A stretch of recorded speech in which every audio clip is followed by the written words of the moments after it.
Welcome to the Microsoft Security Insight Show.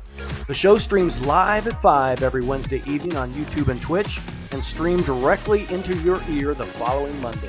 Hosted by Edward Walton, Andrea Fisher, Rod Trent, and Brody Castle, the Microsoft Security Insight Show provides information, news, and tips on Microsoft security solutions.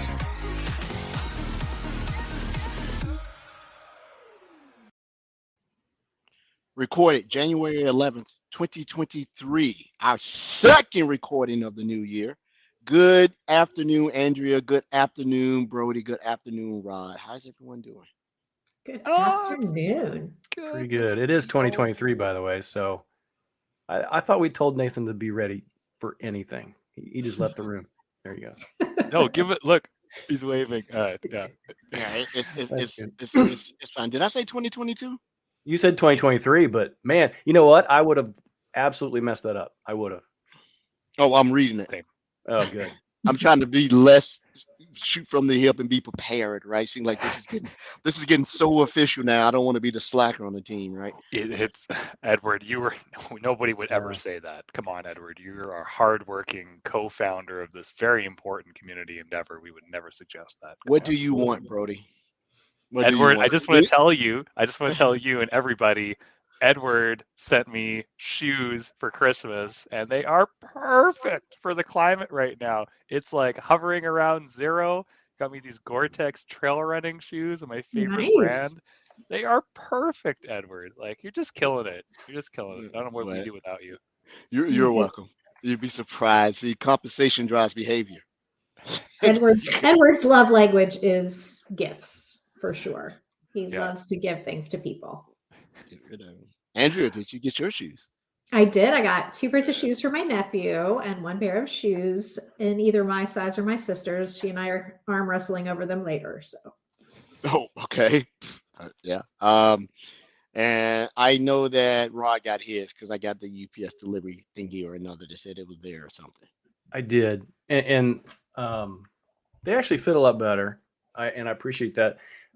I will tell you, my youngest son, the one that works at Microsoft, actually thanks you because the wrong size that you sent me the first time, they fit him perfectly. So I just wrapped them for him for Christmas. I regifted.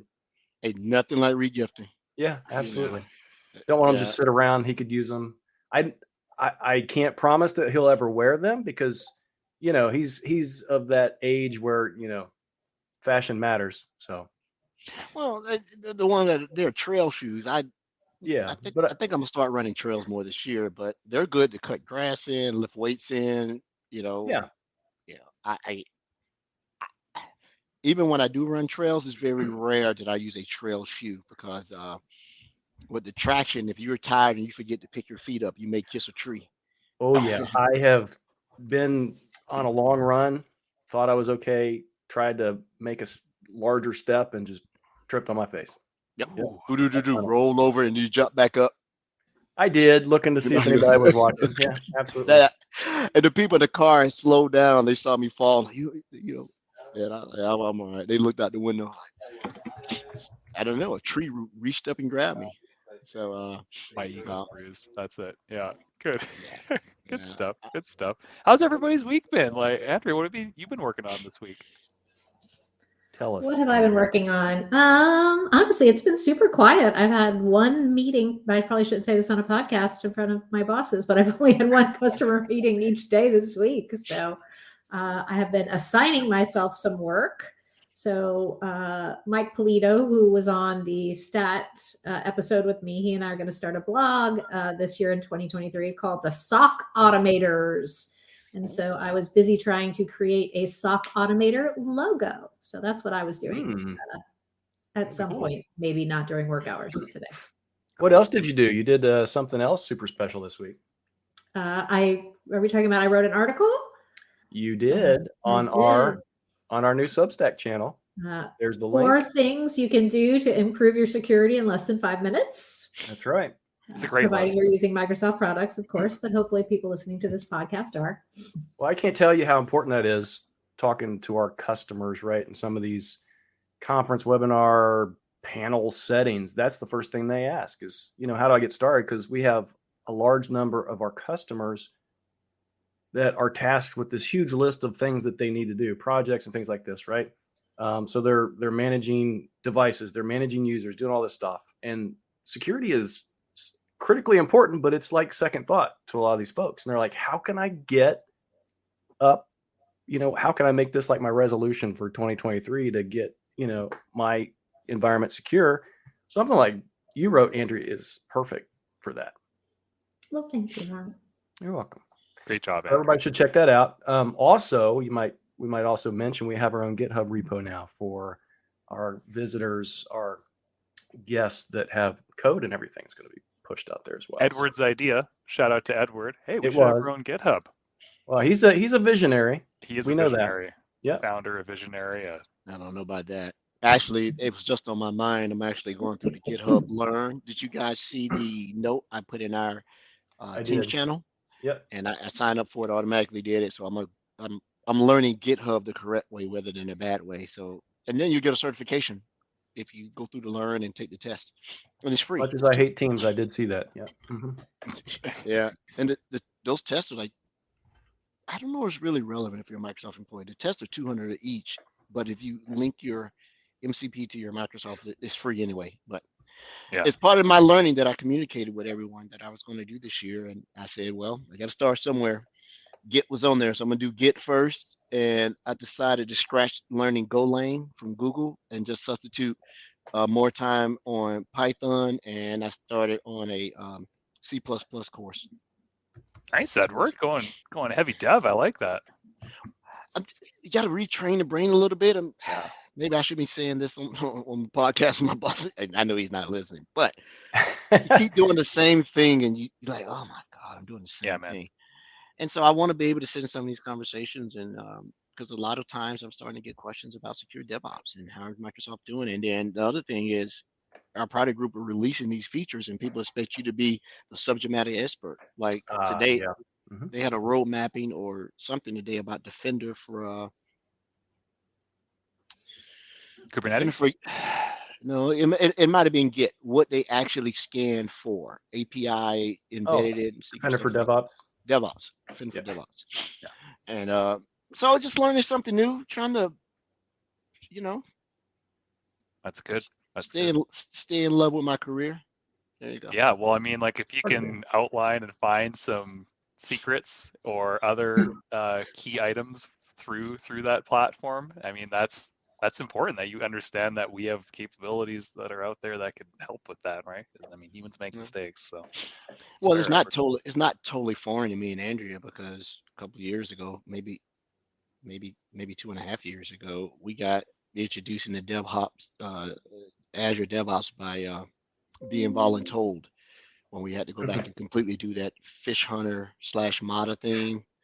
And I learned branches, distribution, push, pull, and it sort of fell off when the project sort of ended. But it's actually interesting, but I can see whereas if you're not a developer, it'll just become a little bit monotonous, because I found an old Apple machine I had sitting downstairs, still running, never rebooted, and I had Visual Studio on it. And I didn't realize how heavy Visual Studio is versus VS Code. It's heavy. It's a beast. Yeah, I don't know why I put it on that Mac. Maybe just an experiment. And the minute I got on the Mac and started doing something, the motherboard died. I had one of those big ones that you could throw out your boat and hold your boat there, right? But that's it. What I did do this week, since you asked, Brody. Yes. I configure a Cisco Firepower IDS IPS. Hence the purposely misspelled title I have. I is a network engineer. Well, you've got a lot of network engineering experience, so you're always touching that stuff. You're always back in that game, right, buddy? And that's why it hurt, because you think the stuff that I know is so antiquated, and I'm trying to go through, and I finally broke the manual out. I'm like, okay, do this. Able, I need to do this and pull this, and it's because someone wants to be able to try to see it ingested into Sentinel. But one thing about it, Firepower will not ingest over 514. You cannot force it. You have to bring it over 6514.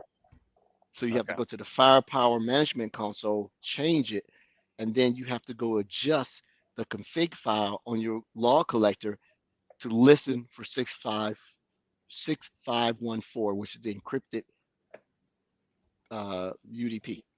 Rod, you think what I'm thinking? This is a Substack blog post on behalf of Microsoft Security Insights. Yeah, we need to get you one of those tape recorders that you can carry around like a journalist and just, and we'll write it out for you.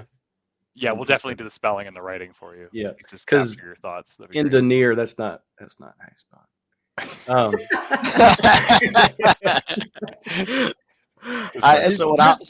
Just in case you didn't know. So what I did was, that may be easier than you think. I took screenshots because I couldn't get Camtasia to work to record what I was doing. So every time I got to somewhere, I just take a screenshot with Snagit. And I need to get a better license. Something is going on with it. It won't run on my machine. But I took a bunch of it and I broke the log collector because maybe I write in the blog. There's certain things you need to be careful of because I ended up having to go back and rerun the script. But that's all I really did. I did some MDI work. I listened to Matt Egan do a threat hunting demo. The thing that we talked about, Andrea. Send me that. He did it live. And didn't record it? Yeah, well, that's rude. Camtasia wouldn't work. Yeah, I guess so. Yeah. Using an unlicensed version. Yeah. Hey, before we bring Nathan on, real quick, I want to show this. This is coming. Watch this. So if you go into one of these incidents, I know people have been asking for this. The new incidents page is on its way, and it's coming really, really quickly. You know how I know? Because if you go into hunting, and you go to a bookmark, which you normally could actually go in here and create a brand new incident, watch what happens. Can't add the bookmark because new incident page is starting to roll out. So that's cool. Just thought I'd show that. Let me go look. Just so trust but verify. Go here.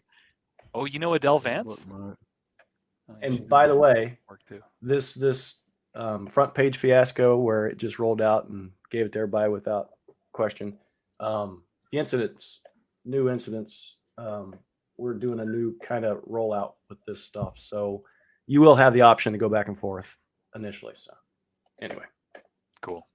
Well, super quick, because I know Santa's waiting, but I started digging into some Microsoft Purview structured data analysis and protection mechanisms, which is new for me. So usually I look at some unstructured data stuff. Yeah, I know, Andrea, it's super exciting, but top of mind for a customer, and customers are always right. And then outside of that, I've taken on a few architecture gigs with some financial services customers. Good for you. Yeah, so of those. Yeah, so doing all right. Quick shout. He's not listening either, but my project manager, honest mistake, forgot to invite me to the kickoff meeting today. So 7 minutes beforehand, he's like, "Oh, hey, by the way, this is happening." I'm like, "What?" So anyway, so always check to make sure your whole team's on the meeting invite. It's probably important, Paul. Right? But Edward, do you want to introduce our guest for today? Enough about us. Oh, sure. So we have the pleasure of having a multi attendee on the pod show, a guest, Mr. Nathan Swift, Cloud Solution Architect Extraordinaire. We talked over the holidays, or a little bit after the holidays, about some stuff and caught up and chit-chatted, but it was great for him to come back on. The previous time he came on for shows of Holiday Pass, is that what we named it? I think that's what we named it. And so he's coming back on to talk some goodness today. So Mr. Swift, welcome back, sir. Hey, thank you for having me. Pleasure seeing you all. I'm glad to be back. Glad to be talking a little bit about what a security CSA is, what a typical day in the life might look like, and just stuff that I've been working on since haven't been on in a while. Just been kind of heads down with the role change and different things that go on with our customers. You sound better. I think the last time you and I talked, I think last week, you were like sound like a two pack a day man. Yeah, he did. You're down to one pack. Yeah, that's good. Yeah, I'm down to one pack. I'm like, Nate, you've been smoking heaters all day, man. So welcome back to the show, Nathan.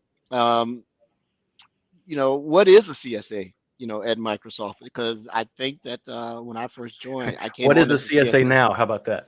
Yeah, or Yeah. what's CSA going to be? What does CSA even stand for? Yeah. Yeah, no. Nathan. Yeah. That's great. Yeah, no. So it's Cloud Solution Architect, right? And it came about a number of years ago, like circa 2015, when a couple years after Azure had been incubated and was out there. There was a realization and a need that, hey, we need to get some architects and enterprise architects and folks that understand applications and understand the cloud and what's starting to be formed with infrastructure as a service, platforms as a service, IaaS and PaaS. And then, sneaking right in around that time was Kubernetes and containers as well, too, changing kind of the paradigm.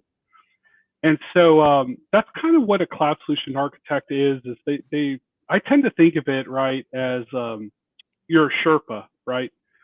We're at base camp, right? We're at the beginning, and I've got to understand the map that we got to go up this mountain, maybe Mount Everest, maybe something a little bit smaller.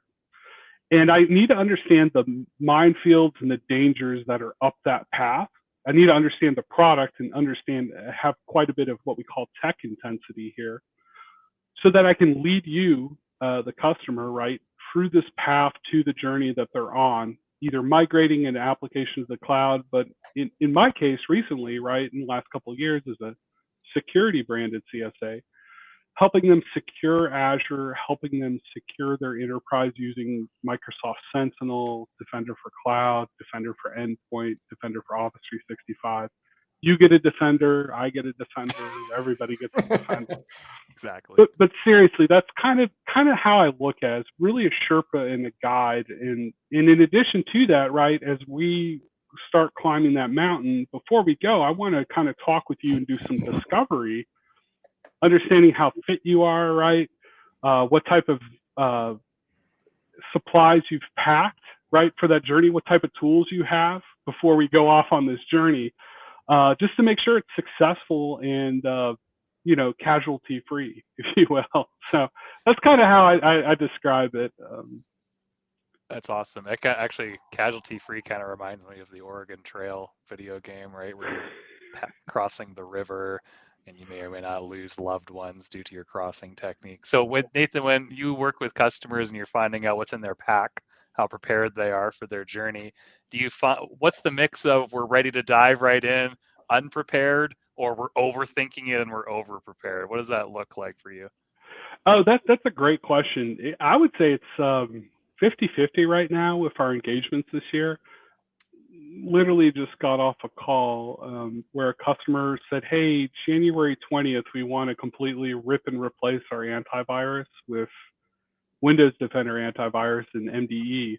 And I'm kind of looking at the schedule. It's the 11th. And I'm like, and they're got a very large organization with complexity. I'm like, do you understand what you're about ready to take on? Let's dive into it on a call. But, so that's kind of one extreme, like you said.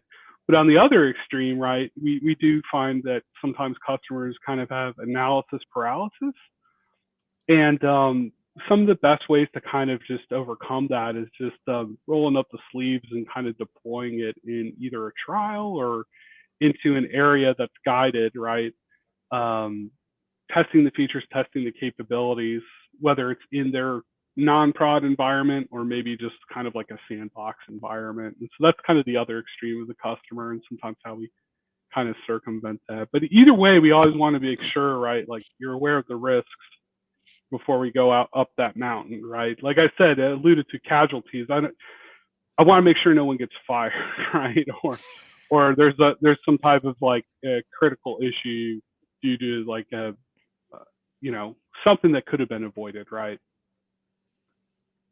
Well said. Well, the title Cloud Solution Architect seems to be becoming more and more generic, because I heard you mention some product workloads that you didn't have to cover before, mainly around the M365 security stack, MDI, MDO, MDE. Everybody gets a Defender or whatever. How are you to know you deserve more? I have no idea what that is. I can tell who it is by the smile. So Yeah. Anyway, keep going. okay, Edward. so how are you absorbing that? Because just being a pure cloud architect in itself is a challenge. Now you're adding these things on. And my other question would be, why do you think now that your role has to cover these security workloads? Is it because, well, I don't know. Why is the CSA evolving to that?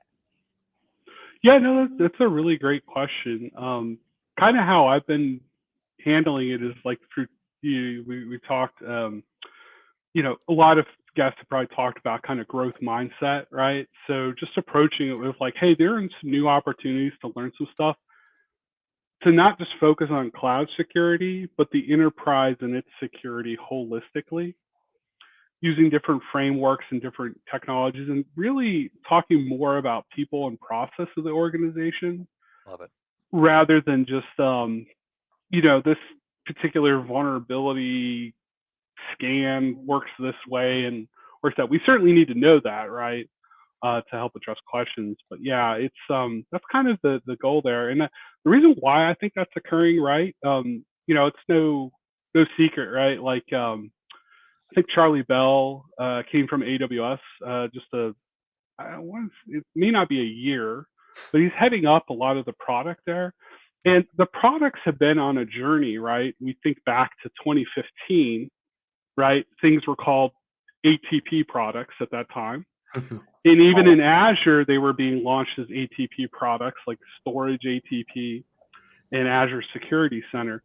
But we've been on a journey with these different engineering and product group teams, and we're almost at the cusp, I think, probably in the next couple of years or so, where we've kind of started to integrate these products throughout, right? Even so much so that when we acquire companies like Risk IQ, and where we rebranded and call it Defender for Threat Intelligence or External Attack Surface Management, those capabilities are now being rewritten and integrated into other capabilities, whether they started in software as a service, like Defender for Endpoint, or Defender for Cloud, which kind of started in Azure as like, hey, we're moving all these VMs and stuff into there. So I think it's just a natural progression as we think about those capabilities and products. That, the end result, right, is the field folks, right? Someone like myself who's in the field.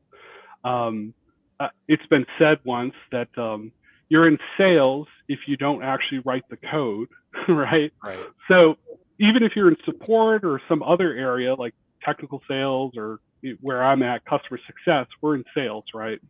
We're not actually writing the product or the code. So we just want to make sure customers are successful, and that's meeting where the customers are with these different products. So that's kind of where I think why we've brought on those additional workloads. Yeah. So, Nathan, Go ahead, I'm sorry, Rod, go ahead. Oh, no, go ahead. I was going to say, Nathan, if there's anything from, your, years as a CSA, one thing that you have learned that you would share security with customers, security wise, what would that one thing be? Yeah, that's a great question. Probably trust but verify, right? There's a bit of a misnomer, I think, when folks move to the cloud. There is some inherent trust, and you are removing some responsibilities from securing certain aspects of your workloads as you move them to the cloud. But there are some additional emerging risks that we're finding that are cloud agnostic, right? And they typically evolve around identity. And we're seeing some interesting things in the threat actor space around that. So my advice probably be like trust but verify, right? And it's something I know Ed's talked quite a bit. But as you're working to put those workloads into Azure or into a cloud in general, make sure that they are secure, right? And make sure that and one of those aspects could be if your organization is maybe culturally siloed, breaking down those silos, maybe as a security architect or a security person, and try to get embedded with the developers. Go to your manager and ask about maybe doing that if that doesn't exist today. Learn a little bit about the application development like Edward's doing, and kind of get embedded a little bit And then you'll be able to kind of bring your security insights to that conversation as those developers and folks are running off, 100 miles per hour, building those applications on the cloud. Well put. Yeah. Well put. Yeah, it's internal communication silos can be a real deterrence for organizations when they're looking to modernize. Sorry, Edward, I stepped on you. You want to add to that? It's really an opportunity. I'm finding myself rechanging my mindset because of the expectations of my title doesn't say his, but you have to really be in solutioning. Because I had an interesting question. If the customer has Azure and they're running, workloads and combination of traditional VMs, containers, and such, but they acquired a company and they are bringing in an application that has a PCI component, and they asked me, if I bring this in, does the entire infrastructure now have to be PCI compliant? And I'm a yes and a no, and I really didn't have a good answer for it. So I started going down that road and solutioning it until I found someone who's a compliance person. They said it really depends on STP, Sierra Tango Papa. Does it store, transmit, or process? Those are the questions. Then you go over to RACI. Who's responsible for such? The short answer is no, either by segmentation, separation, as long as you can prevent those particular things from doing one of those three things: store, transmit, or process. But I didn't know the answer right off the bat, because it's they're saying we're modernizing the application. We're going to bring it from here. It's no longer going to be, and I'm like, oh, okay. And so once again, it starts leading to DevOps and how do you secure it from creation to deployment rather than deploying it, then try to secure it. We know how that goes, right? But it's an afterthought, right? Yeah. Well, it sounds like you really took a step back. Sorry, Rod. It really took a step back, Edward, and looked at it from an architecture perspective, like what Nathan's talking about, understanding the entire aspect of the organization and then how that new capability relates, right? Instead of diving right into one particular solution on a yes or a no, you took a step back, understood the situation, researched what was going on, and then provided some solid consulting and paths forward. Yeah, because I'm studying for the 104, right? Because I want to try to go back and get recertified as an Azure architect, and then I realized how far behind I am. I mean, it's everything out there, right? But I learned something. So in the end, time well spent, right? Yep. Maybe I'll write a blog. Maybe I'll write a blog about that too. You need to write that down. So Nathan, do you find that you spend a good majority of your time kind of in re-education for the customer, or are they, I don't know, keen to it already? It kind of sounds like, based on your discussion there, that there is probably a lot of education that has to go along, particularly for those that are doing workload migrations to the cloud potentially. Yeah, definitely. I think there's a big component of education, depending on how mature the customer is with modernizing applications, or the team or the silo you may be talking to sometimes. There's a good amount of education that can occur. Just kind of trying to teach people how to fish, how to kind of think about the cloud sometimes, rather than just giving the answer, right? Like, well, here's the article, here's a link, here's an article, here's a video, goodbye. Like, I don't know if I know people like that, though. I know people that literally just give me the answer right now. And I'm kind of guilty of that myself, right? Like AA here, like there's been times where I'm like, why did I just shoot over a link? Like, probably want to rethink a little bit of that conversation and coach, if you will, coach the customer how to think about some things a little bit differently, and encourage them to kind of learn a little bit more on their own as well too. So yeah, but there's a huge part of the education, I think, that comes with it. Well, a piece of that, I think, and that was kind of leading into this, you have your own blog over on Substack, right? Yeah. There's a link there. And there's a lot of really great information out there. Does some of that, I guess, come from some of the repetition for customers? Yeah, if a customer has a unique ask, and unique in the sense that I've heard it twice, I try to write it down. I try to research first, right? Like, hey, has someone answered this? Because if someone's answered it and it's verbatim kind of the answer they need, there's probably not a need to, at least in my opinion, to write it down again, right? Kind of like reinventing the wheel. But if I haven't found anything out there, and or it was so enlightening to me, then I try to write it out on that blog. So I try to either write unique stuff from insights that I have, or sometimes it's not unique enough. It's, it has been written.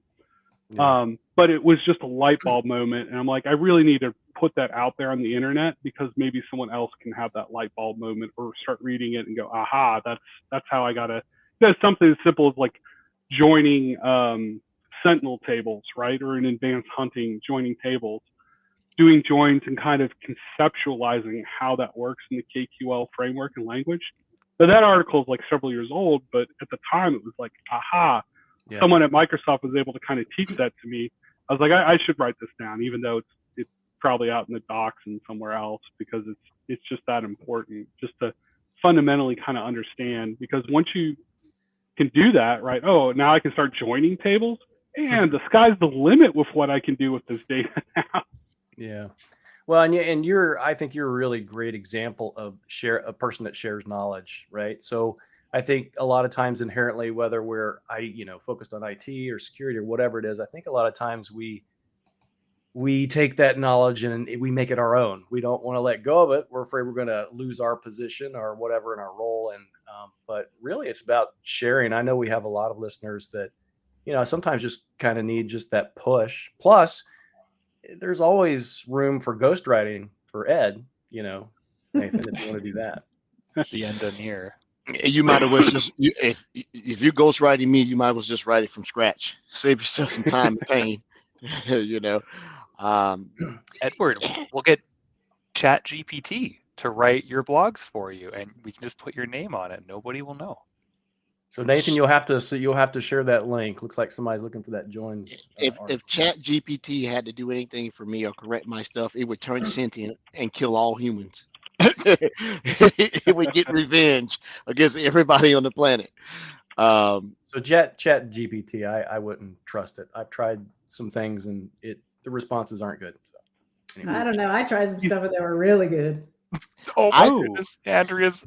Everybody listening, we'll put it maybe in the notes or the chat, but the response that Andrea's colleague got back on Microsoft Defender, I've shared it, the poem, Andrea. I've shared it awesome. With a number of chats internally at Microsoft, and everybody is dying laughing. Oh, it's hysterical. And I've given you full credit. I just love it if we could.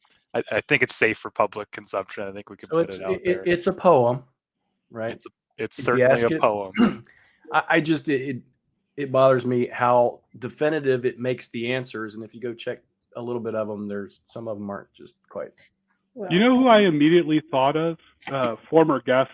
As soon as ChatGPT started blowing up on Twitter and other sources, I thought of Jing. Yeah. And I thought of the rap he did. And I was like, I wonder if we we might give Jing a run for his money in his Azure rap security game. So yeah. It was immediately what I thought of when I saw ChatGPT go live. And then I started thinking, well, wonder if I could start, things that I need to do in PowerShell or things I need to do in scripting or automating. Like maybe I can speed this up because I'm a slow learner sometimes.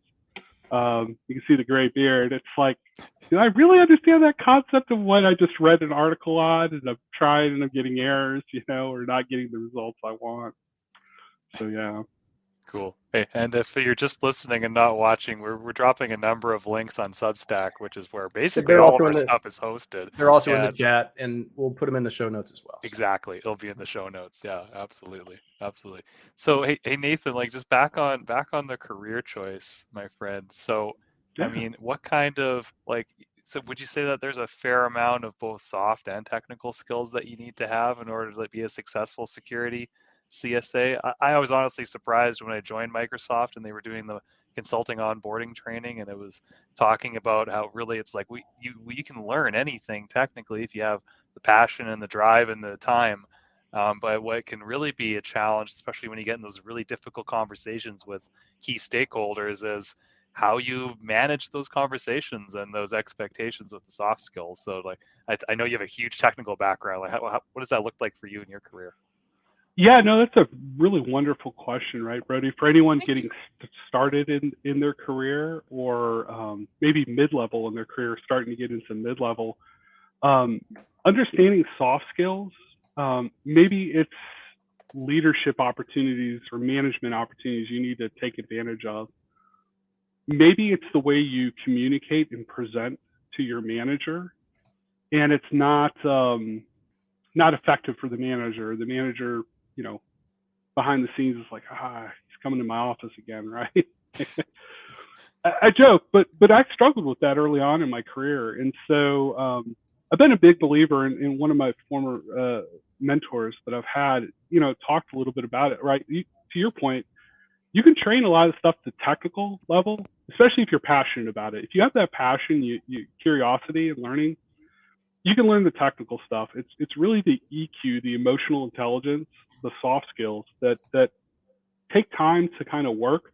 They're kind of like a muscle with any sport and muscle memory. You've got to practice that. So one of the things I would recommend for folks, if they're having challenges with communication or even leadership and responsibilities, right? Again, especially if you're in your early entry level part of your career, or maybe trying to get to that mid-level or just started, is an organization called Toastmasters. And I don't know if anyone's done Toastmasters here. Yeah, it's really amazing. And I don't know what it looks like post-pandemic, but you have opportunities to go up in front of a room of 14, 20 different folks and deliver speeches in communication styles and different types of speeches.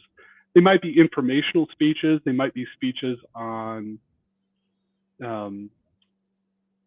technical, really anything. There's all kinds of different types of speeches that you can do. Motivational, that was the word I was trying to think of. Inspirational, motivational.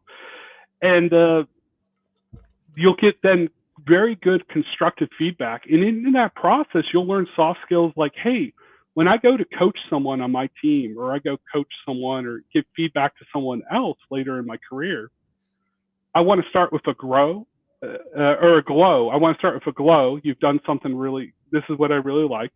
Here's something you may want to consider or grow, and then finish with a glow. So it's like glow, grow, glow. It's little things like that you start building these that muscle memory and those soft skills that you take with you into conversations with customers. And those soft skills are very critical and important, right, Brody? Is anyone on this call would probably attest to. Thank you for glow. Thank you so much. Go ahead, Edward. Yeah, I think I'm so happy that I got into Toastmasters first in the Navy. What we were doing, that was an option. It got you out of duty, plus you got to do it for free. And then when I got out, I redid it. I liked it because I don't know how your course was put together. And I highly recommend anybody out there who, especially during this time where we haven't had much time to get on stage, go to conferences, present, everything's over Zoom, so you sort of don't care. But you go to the Toastmasters, and the way they structured it for us, that you get to write whatever topic that you want to present on, and then they give you 3 that it may not be in your wheelhouse, right? One of them was convince this group of investors on why you're going to be the next big thing, right? So they make all the content, they give it to us, and it's how you delivered it. So, and I think doing that probably led me into the consult. I'm a much better talker than I am a writer, right? So, I between here and here, I can find between here and here those. Edward, then we've got Andrea and Rod, who are amazing writers and are blogging, and I can't we're great to have them on the team. So it's a good blend, I think. Yeah, my wife is an excellent writer, excellent. So she made me promise this year before I put anything out, she has to proof it. That's a good idea. Smart. Yeah. Smart. Yeah. Because I've sent out some.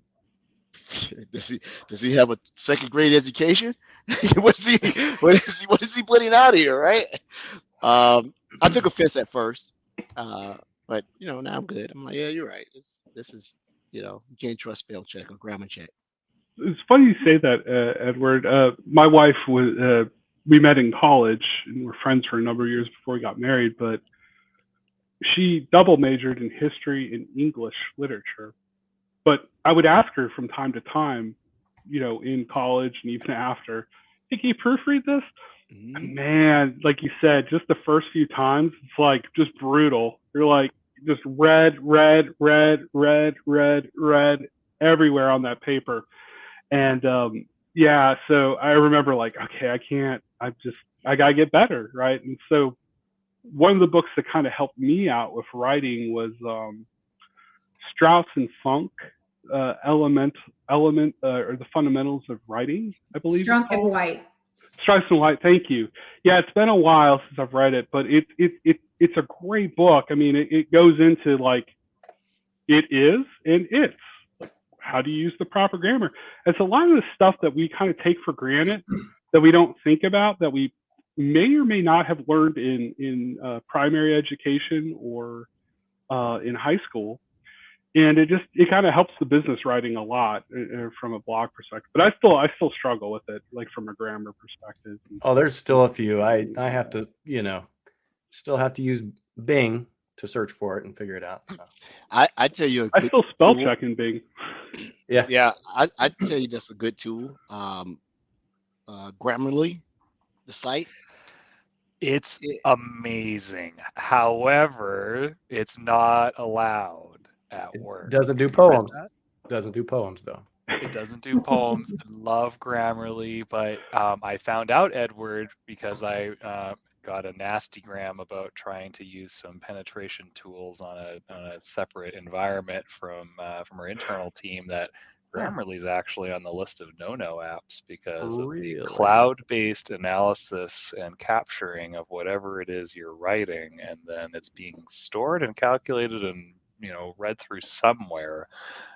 So unfortunately, as much as I love Grammarly, it makes me sound awesome, especially because I'm a polite Canadian. We're like, we should think about doing this, and it's like, no, just do this, right? And that's like a big thing for me. And so like, let's think about the concept of potentially understanding this thing. It's like, just cut all that crap out and just tell them what you want to do.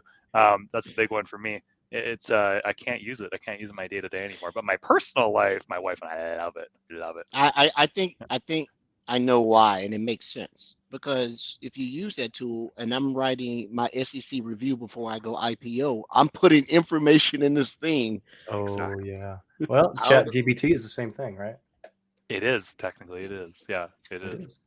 Andrew, you write a bunch. Did you have like similar mentors and learning experiences when you first got into blogging? Like, what were some of the early challenges or avenues you went through to start being successful? Well, remember, my undergraduate degree is in journalism and my master's is in creative writing. So those are the main reason that I've done a lot of writing. But there are all different styles of writing too. So writing for a blog is very different than writing a romance novel. But I think most people think they're not good writers, but really if you just write down what you're saying, most people are really good. It's just they get in their own heads about having to sound fancy or smart or whatever. Yeah, I have to agree with that. Keep it straightforward. Lots of pictures. Let's roll ourselves back to technology here. So, Nathan, what are you working on the most these days with customers? Is it Sentinel SIM stuff? Is it cloud services? Tell us about it. Yeah, definitely. So it's a myriad of a cornucopia of different things. See, now I'm using $500 words as fast as I can. Let me go see if I can present my screen here, and we can walk through a couple different things that I'm kind of working on to give you an idea. I'm talking about sharing entire screen or a window or an Edge tab. Let's see the Edge tab. Well, let's try. Let's see the one with your credit card number on it. Yeah, exactly. That's what I want to be careful of. Perfect. Okay, so I did it. No credit card numbers exposed, no secret sauce, Coca-Cola or Microsoft code. Yeah, so, kind of going back to what we talked about a little bit of the transition of the cloud solution architect role changing over time and getting new responsibilities and covering different technologies. And talking a little bit about acting as a Sherpa, one of the things I started working on at the beginning of the calendar year as we started noticing that we're going to grab this stuff is thinking back about the guidance that we've given over time with customer conversations and trying to codify it in a prescriptive manner or a templatized manner so that we can kind of deliver it again. And so what you're looking at here, and you might be chuckling if you've ever done an Office 365 migration, but these phases of assessing and doing discovery work with the customer, maybe it's doing Defender for Cloud rollout or Microsoft Sentinel, doing the remediation, enabling the data connectors, standing up the syslog forwarders, right, to bring the data and the log sources into Sentinel, enabling and turning on maybe SOAR capabilities or automation, making sure that data is being exported out to maybe a data lake. And then finally, validation. And validation can look like different things. Maybe it's education sessions with the customer, like we've been talking about, or reviewing a list of flagged, UEBA detections and address those ones that were flagged, reviewing experiences internally and listing topics and questions. So what I've been working on the first part of the year was kind of templatizing, if you will, deployment and guidance. And I think I'm at a point where it's not holistic, right? It's not going to cover every scenario, but it's a good starter. I'm at a point where if I can figure out how to export this in project, I know I can export an Excel file. I want to put it out on GitHub for customers to kind of leverage and use. Just kind of going into the conversation, you can start modifying it with that. Now, I will say the GitHub page that you put out there, the link's probably -MSFT. I have two GitHubs. During the time when we had to start linking our GitHub to our Microsoft account, I didn't study like Edward over here on Git. And so I have a deprecated GitHub account you just shared there with a link. So that one's not up to date, but the one that's up to date has -MSFT. But that's kind of where I started. And then the other passionate thing, on the calls that we've talked about before that I've been on, is kind of orchestration, automation, just trying to solve things. So that could be something as simple as like talking with a customer and they're like, hey, I want to be able to bulk isolate, take a feature in Defender for Endpoint, isolate a server or a set of servers, but I want to do it in bulk. I don't want to go into each device page in Defender for Endpoint and isolating it.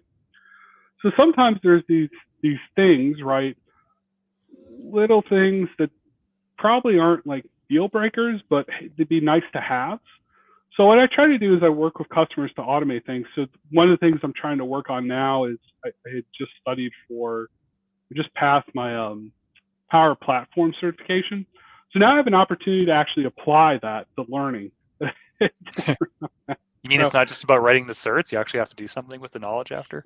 Right, exactly. So now I want to try to build a Canvas app, if possible, if I can figure out how to do this, where this application in Power Platform will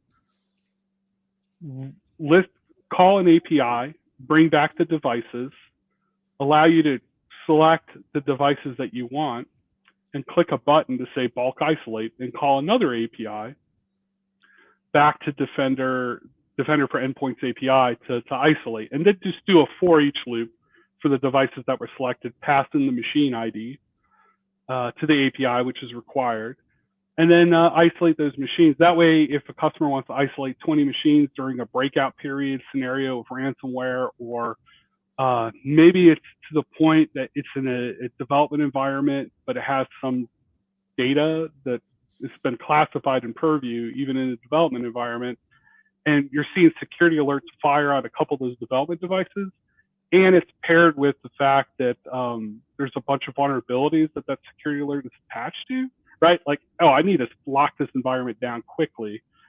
Going to each device page, I could see where the customer is asking for this, like, hey, maybe we should have a bulk isolate in certain scenarios, right? So those are the type of things I try to think about and try to automate either with Logic apps and hopefully soon with like Power Platform and Canvas apps. Because I'm by no means like a web front end developer, so like I'm not gonna build a web application on a web app. And yeah. Well, you're definitely ahead of me because I've been wanting to dig into Power Platform myself, but haven't had Couldn't time you do yet. that with advanced hunting though? Couldn't you just say find these 5 machines, isolate them? I've never tried it in advanced hunting, so I'm always open to learn. So if in advanced hunting, is there an isolate button that's available by just clicking on each one that brings up a side pane? Is there an isolate button there? I'm double You checking. actually click and you create a custom rule after you created the rule, custom detection, and the detection lets you, do you want to quarantine a file? Do you want to isolate a device? Do you want to block an IP? And so that's awesome.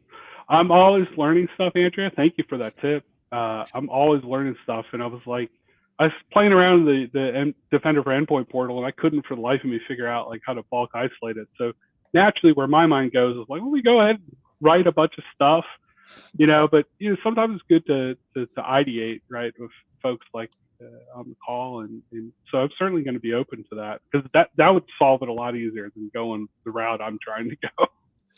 I see value in both of them though, for sure, because you have to be able to, either edit a KQL query. It's not quite as easy as what you're doing is going to push a button, bring back a list of device names and boop, boop, boop, So right. I see value in both for sure. But I was thinking then you could just steal the code from advanced hunting. Makes it accessible. Yeah. Yeah, and matter of fact, big shout out to Matt Egan. He showed exactly what you were trying to solve. No pun intended. Nathan Swift solves. And he ran an advanced hunting query, came up, and then it got basic. He checked the box, and I think he went to isolate device, and it did it. But he also mentioned that you could do that Andrea said automated response to what happens based on the detection rule. Yeah, I'm looking at that now. I actually have a few in here, but there is a kind of a caveat. We don't have to talk about it, but you have to have timestamp and report ID as 2 of your columns. Otherwise, you can't create a detection rule. Looks like so. They're changing that though. Yeah. Nathan, leveraging Power Platform, I think is really important. I've got a customer who they want to be able to action report on a number of like compliance and data protection items, but they don't want these individuals to have access to the portal in any way whatsoever in the compliance.microsoft.com. So we take that reporting and we plug it into Power Platform, Power BI, and we give them automation capabilities, and it kind of opens up a whole new realm of role-based access control to like more granular level individuals. Yeah. Yeah, I know, man. I know, but you could you do it for anything, right? Like to your point, and to Andrea's point, like there's one way to do it for administrators, but then the method you're describing makes it more accessible for those folks who haven't taken Rod's amazing must-learn KQL course, and now it's more accessible to them to perform that action, right? So like both are valid options. Different audiences can take advantage of them, so it's great that we're talking about different avenues to achieve the same result. Yeah. Hey, let me ask you a question, Nathan. You had a previous screen up that was showing like a Microsoft project something. Is that something you put in your Git, or is that something that's in a port? I couldn't tell where it came from. Well, what I did was I took the O365 migration project plan that I had prior to joining Microsoft. It probably came from Microsoft by O365 TSP probably. And what I did was I just imported it, and then I started changing all the task items in there. So right now it's in Microsoft Project on the tenant, but I need to figure out how to export the project plan file.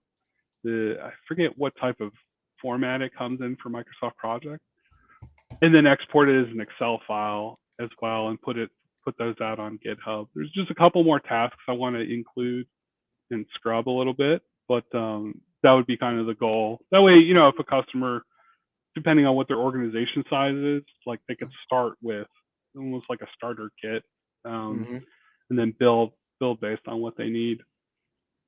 Well, this is exactly kind of how consulting engagements get planned out with our different field-facing, customer-facing engagements, right, Nathan? So, like, do you go off of personal experience? Do you reference the MS Learn site, the quick start guides for when you kind of build these out, or?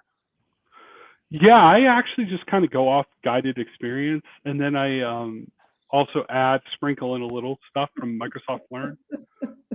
I know Andrew's kind of laughing about that. But yeah, there's a lot of good stuff on Microsoft Learn and Docs that I probably should add in here. But usually and what we're seeing here in this template is it needs to be more templatized, because it's, you can see here in this one, like first pass of data collection rules for XPath Windows. Microsoft rewrites SIM data collection configuration to match, augment, and enrich filter out using XPath, right? For guidance that we'd give the customer. So there's probably some cleanup that has to happen a little bit with this. Just thinking. I'm always pie in the sky. Yeah. Great to create a deployment template for a workbook for this, for Sentinel. Would be awesome. Well, there is a migration workbook. Doesn't Matt Lowe have that? Or not a migration, but a Sentinel pilot workbook. Yeah. Yeah, it is. Matt Lowe or somebody, I've seen it. It might have been Gene, actually. Someone's had it. I've seen it. Yeah, that's the thing with you, Edward. You've always seen it, but you can never remember from where. Too many red cups. Too many red cups. What was I saying again? Yeah. Where am I? Andrew knows, but I'm the king of go find it. If I The king of impose Go it. Find King of Delve, for sure. I'm the king of Delve. I King can. of Delve. You need to use Power Platform. They can do Low that key, for you. Delve has saved my skin a few times. Like, I wonder if anybody else in this giant organization has ever done Right. this thing. Oh, Wait, look, Viva? there is. Are you Perfect. talking about Viva? It was wide open when I joined Microsoft. It's getting very narrow now. It has narrowed significantly. It used to be, even just in the couple of years I've been here, it was like, oh, just use Delve. And then it's like, I go and search Delve, and it's like, here's all your documents. It's like, well, I don't need my stuff. I need other people's stuff. Anyway, I digress. Yeah, you end up finding, there's this Xbox article. You're like, oh, that's interesting. Yeah. Or Yeah. something else outside you probably shouldn't find, Or you find free codes to get game subscriptions, all type of stuff. You know. Like, Actually, just the master SharePoint search at Microsoft really saved my butt this week. I completely forgot I had to present on a compliance topic that nobody here likes. And I'm like, shucks, we don't have an IP kit or a talking point deck for that. And I just searched it quick, and I found a really excellent, recently updated in December deck that was all pretty and had the excellent graphics and was well written. It had speaker's notes. And I'm like, well, that just saved my bacon, so that was nice. There's a new site I'll have to tell you about too. It's all the collateral, all of it. Oh, yeah, good. Yes, please do. That'd be great. I like collateral. So Nathan, is this something that is sorry, please confirm for me. Is this hosted on your GitHub, what you're displaying on the screen right now? Not at the moment. I need to okay. clean it up a little bit, but He's working on it. Yeah. Cool, man. I feel like that's this year, 2022 through 2023, was the year of I'm working on it. Prior when I came on the call, I was banging out stuff, but you can't keep at that pace sometimes. And so, I feel like this year I'm like, I don't know. I feel like I'm starting to get a bit more too perfectionist. Like, I can't release this. It's not, X, Y, and Z. I can help you overcome that. I can help you overcome it. I can help you purge that out of your system. Edward's first draft, Walton. Yeah, perfect. Yeah. I think I'm going to write a book, How to Waste Time by Saving Time and Wasting Time. There you go. But you got to surround yourselves with people that don't allow you to do that. One of the best, things that happened to me was being teamed up with Andrea. So often in our previous role, she didn't allow that half-ass. Do it or do not.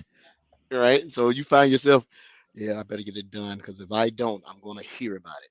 Right? So get it done. But it makes you better to get around people. I like being around efficient individuals, so I can steal little tidbits about how they get through their day. I've been actually pretty good first of the year. Not too bad. Everyone's pretty refreshed coming off the break, right? So that's good. I didn't say I'm refreshed. Oh, pardon me. Check back in 3 months. Yeah, no doubt. Exactly. 90 days later. Yeah, we do that. Next thing you know, I'm gray like Nathan right here. Like, right. Where are you at? I'm efficient. There you go. Edward, I actually like to see you with a big white beard. That'll look cool. I don't. No. No. I disagree with that statement. Yeah. Yeah.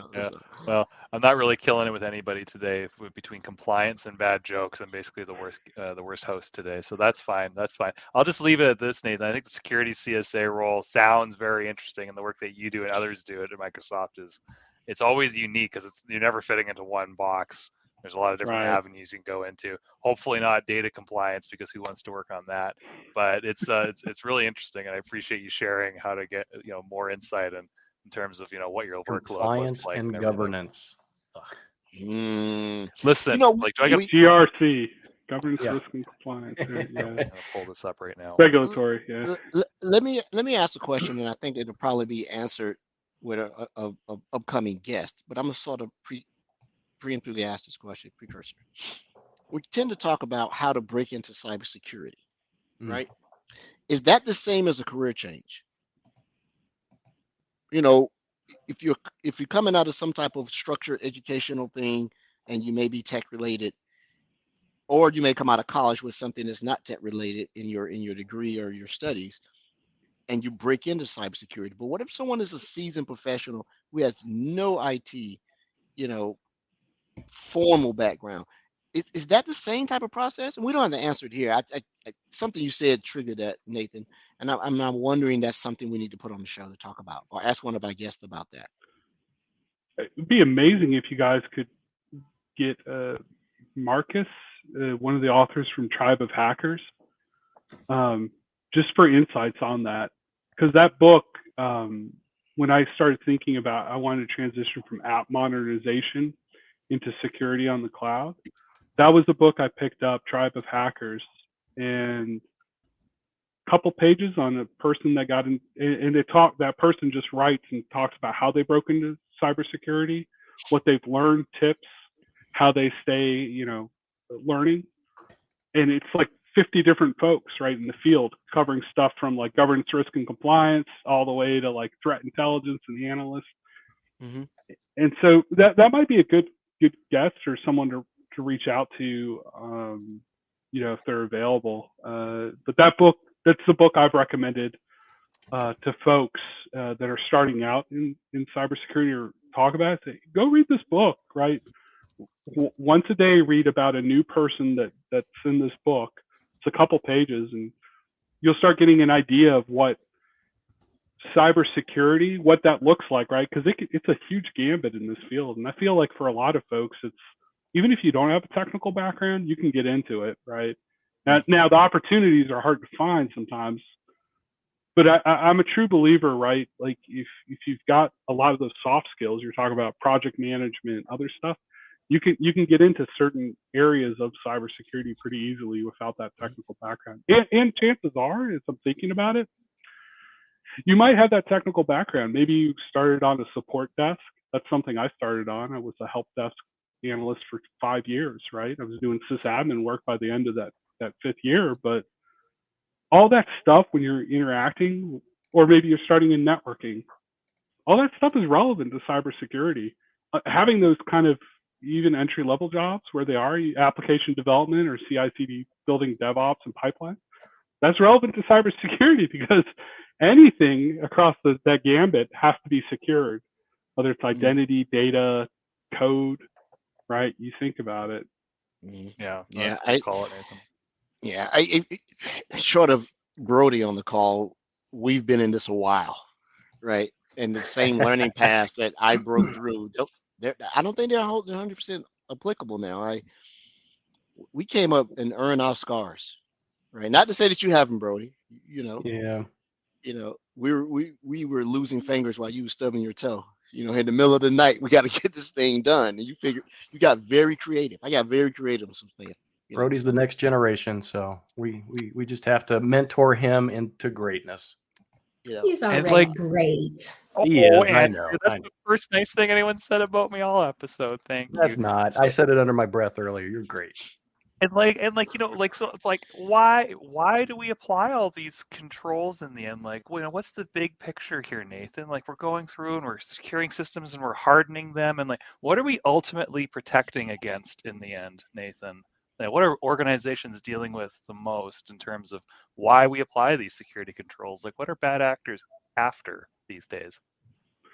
Yeah, I think it's twofold, right? The first thing, like simply put, like we have every time you put data somewhere, store it, transmit it, interact with it in a compute model, like containers or VMs, you're exposing yourself to risk, right? And so we're trying to reduce that risk, or reduce that attack surface, wherever that data or code or information is being stored or transmitted. And so that's why that it leads to controls in places. The ultimate answer is like, I just want to reduce risk and reduce my attack surface, right? Because if I'm not porous all over the place, like there's less likelihood. It still probably happen, but the cost of that happening now is a little bit higher for that attacker.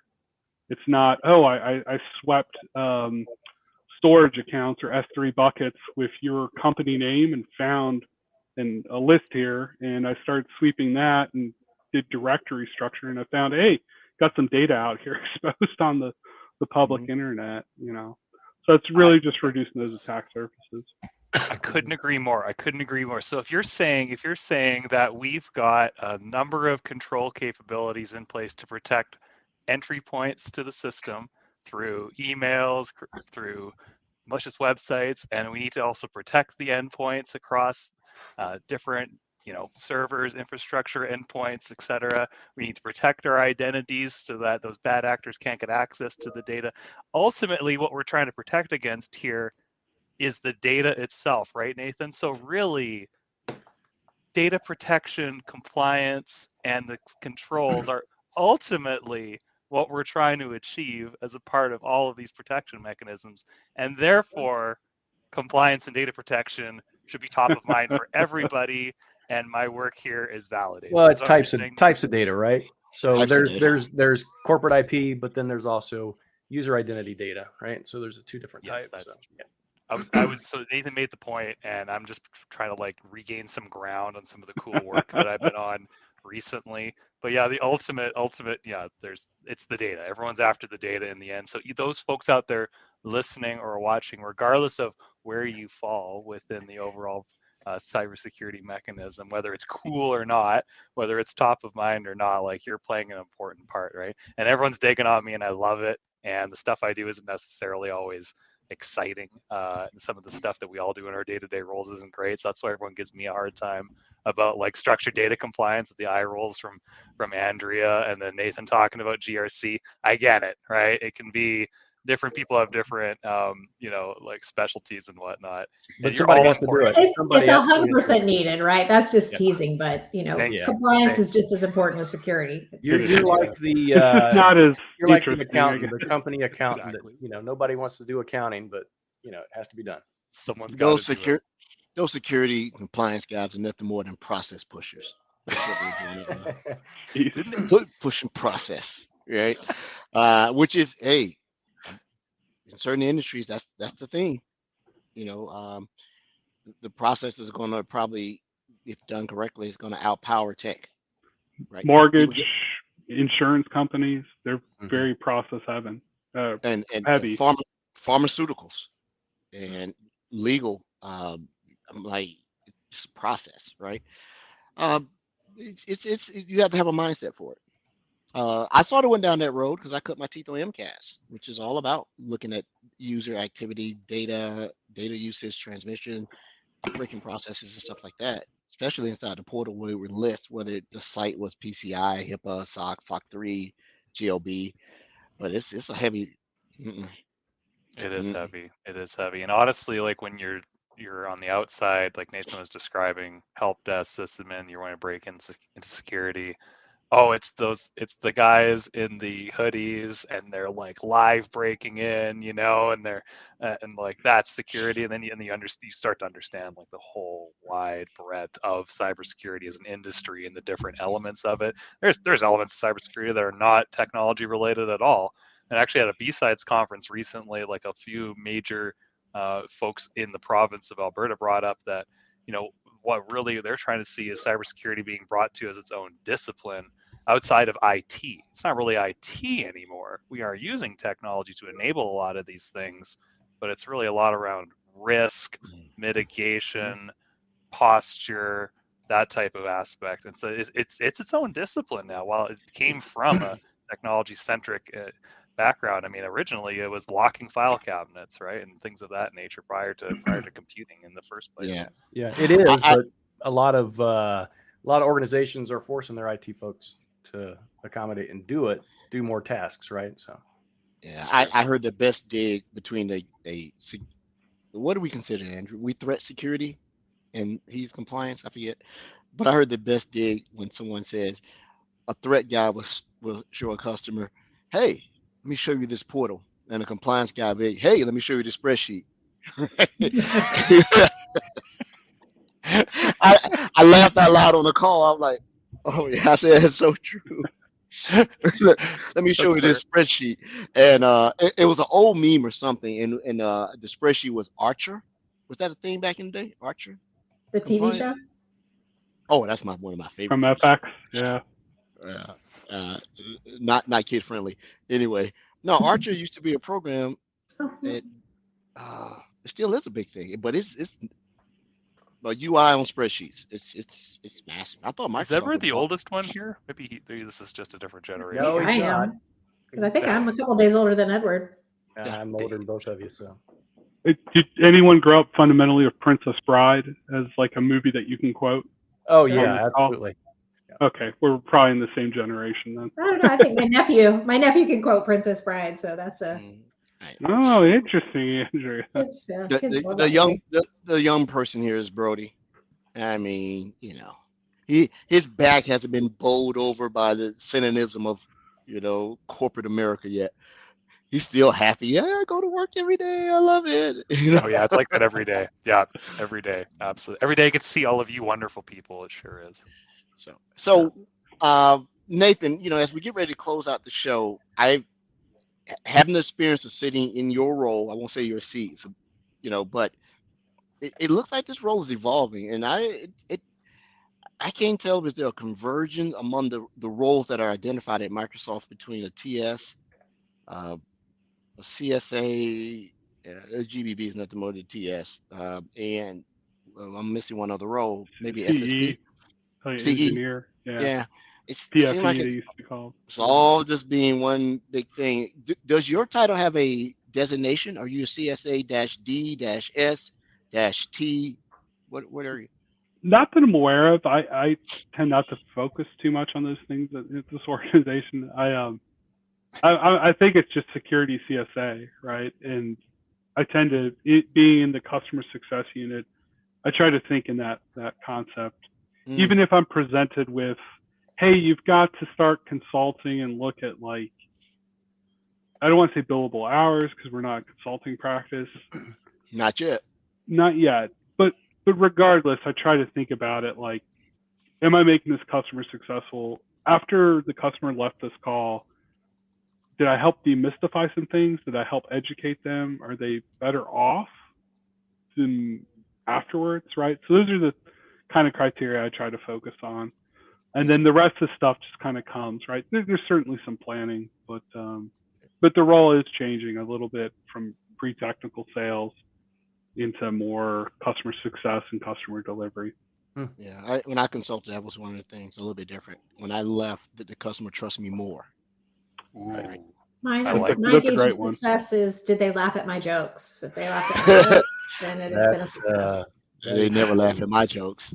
I love dropping jokes on consulting calls. Be like, hey, anybody have any jokes when there's awkward silence?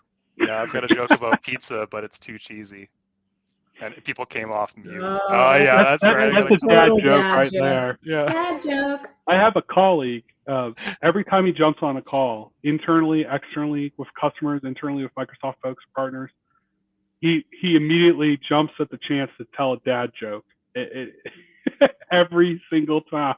So when I see his name in the meeting, I see him pop up, I just brace myself. I'm like incoming dad joke. And sometimes they're really good. Sometimes they're, sorry, Brody, the cheesy pizza comment. Total Not great. It's still fun. Yeah. Thank you, Andrea. And it sets It's the just mood, like right? just like compliance. There's a need for it. So There's Exactly. a need for You know, with compliance, there's a lot of data, and with data, there's a lot of paper, right? I've got a joke about paper, but it's terrible. Very good. With data comes great responsibility. I think you broke Ed for a minute. He just couldn't function. I rebooted. I just had a hard reset. I'm done. It is done. Now we know the sequence. Yeah. In closing, I'm the too great old Rod. to know who the cutting edge comedians were, but whoever they are. They're not here. Closing, the great Rod Trent once PC told load me- letter.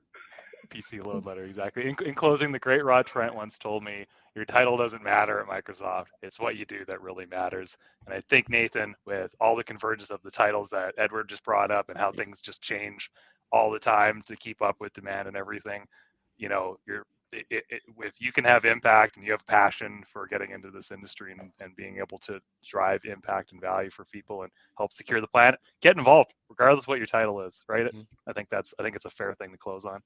Yeah, and I'm finding the same type of blurring of lines if you're looking at job postings between architects and engineers, right? And you're starting to see impossible job postings, like no human can do this, right? And you're asking an architect to be engineers, and you ask your engineers to be architects. It was cleaner as we came up through the ranks. You know, engineer, junior engineer, senior engineer, network engineer. If you went into a discipline, now it's just not that everybody's become a generalist, but I can't really discern between, what is what these days, right? I guess you get the designation more applicable to what your job is once you get to the entity that you work for, and they tell you, hey, you are an architect. What does that mean? Hands-on, hands-off, advisory. But if you're at Microsoft, you're one thing that everybody is. You're a salesperson. We are a marketing company that sells software. At a Christmas party, someone once told me, if you're not making software, you're selling software. And I'm like, all right, that's fair. Yeah. Cisco is a software company. I know we think about router switches and everything. They are a software company. Well, they don't know what they are, but they are a software company. They don't know what they are. But hey, unless there are any other questions, this has been a pleasure to have you back on the show. Yeah, likewise. Definitely, we put you into our vacation rotation since we now have DTO. We're gonna need you to cover for some of us. Like we're all just gonna go away and just let you have the show, right? Yeah. and do it. Noodle said, "You're an architect. What does that mean?" I do everything. Bingo. There you go. Exactly. Mm-hmm. Well, to our listeners out there, something totally off topic, but I'm going to recommend this because it was recommended by Andrea. It's extremely funny. Friendship Onion. You need to go get the podcast. Did you listen, Brody? I have not. I'm so sorry. I actually subscribed. I'm not just saying I'm listening to what you're saying and not doing it. It's in the pile. Today was a music day on my dog walk. I needed it. So it's on I my hear them podcast. talking, and my eyes are going back to them in Lord of the Rings. I know, they're so cute, aren't they? It's fun. Do they have a show? You can watch it.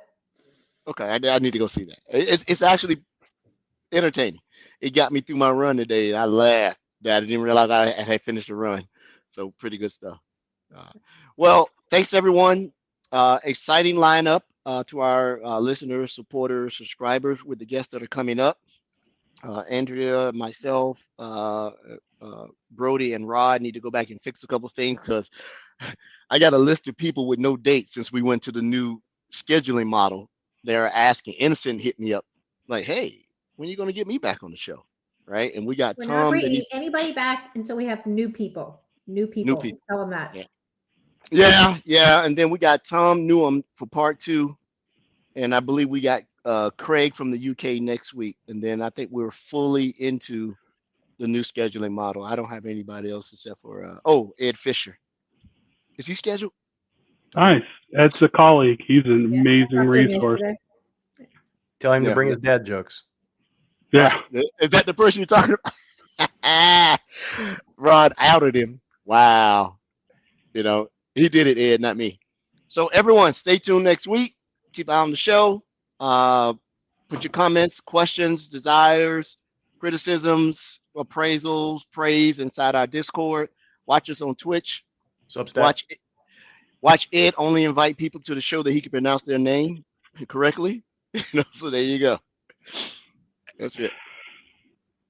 Thank you, All everyone. right. See ya. Cheers.